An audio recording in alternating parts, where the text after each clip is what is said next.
Well, I guess I look at it this way. You want to know how guilty a man is?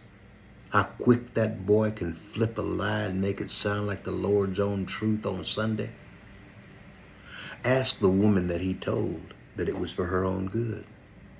The woman who heard him swear there'd never be a next time after the last time.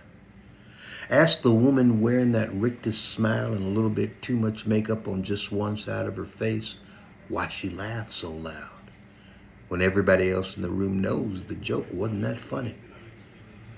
The answer's in her eyes, son. It's always in her eyes. Now, considering the abuses and misuses that America has endured, I think it only fair to surmise that America is a woman, dressed up and lied to on a regular basis by boys deeply enmeshed in their own legendary insecurities. Little fellers with, despite their real size, dreams of power and renown. Fellers who whimper for the teat while sucking on bottles of single malt whiskey in rooms specially lit to hide their imperfections while casting a big shadow on folks who can't see that the floor is slanted on a downward decline.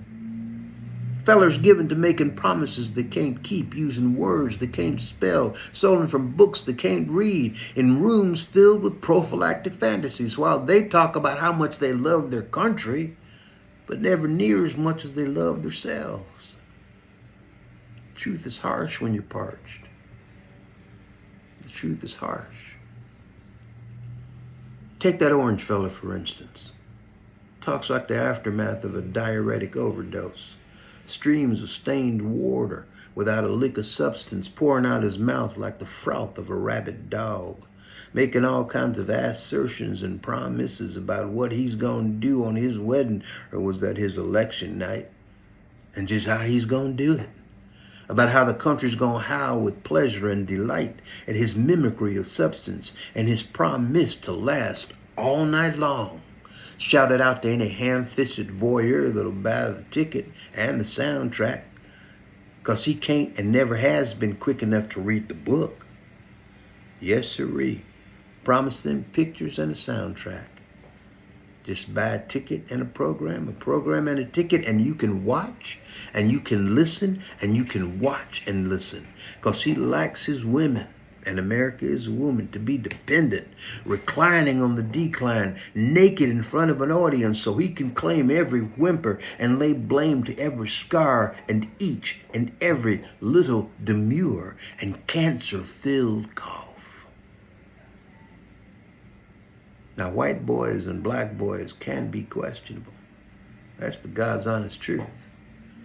But them orange sons of bitches are just downright wrong. And their love, his love, is like rape in an alley. Violently impotent, abusive, and almost comically intrusive. Lit for audience, cause little fellers always need an audience, under a 100-watt light bulb, made in China and sold on the cheap in Cheyenne. Because he promised them that they could watch. Hell, he's going to make them watch, needs them to watch. From the cradle to the stage, from the stage to the grave, he needs them to watch. And we know how much people like to watch, how much they like to sit in those theaters with them 3D glasses and that surrounding sound that never fails to play Woody Guthrie in the wrong key, bastardizing both the chorus and the melody. We know how much they like to watch the plot unfold over and over again till they get the lines down to memory. So it feels like an original thought, like the power and the glory belongs to them, even if they don't quite get the meaning. Those courageous pack mules who swear that they are stallions, masters of the stolen plains, ready to bugle charge this land that's their land, made for them, not me, reclaiming what their daddies earned or stole and what now belongs to them by virtue of the clues of the Clued clan that stand by both the righteous hand and the right hand of the right man. Yes, sirree. Righteous and right, righteous and right. This land was made for them, not me.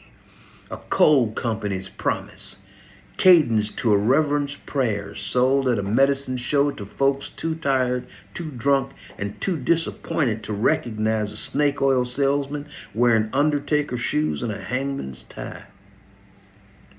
The book of Revelations pouring from the mouth of an orange feller wearing undertaker's shoes and a hangman's tie. Undertaker's shoes and a hangman's tie.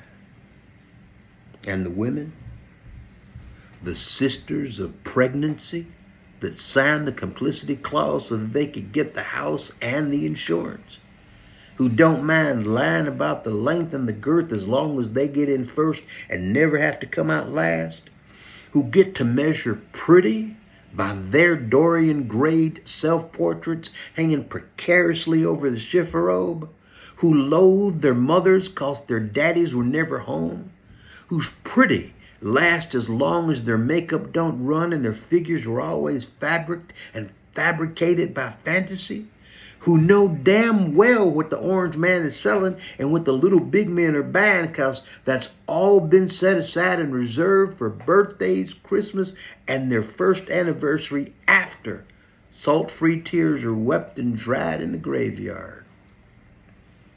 It don't matter to them pretty little things that America is a woman to be used up till she's dried up. Because in the wake of all, they're scared of just being another wallflower options. And their fettered and fragile suburban choices. They might get left behind, permitted and allowed to decline, suddenly aware that they were merely water and never ever wine.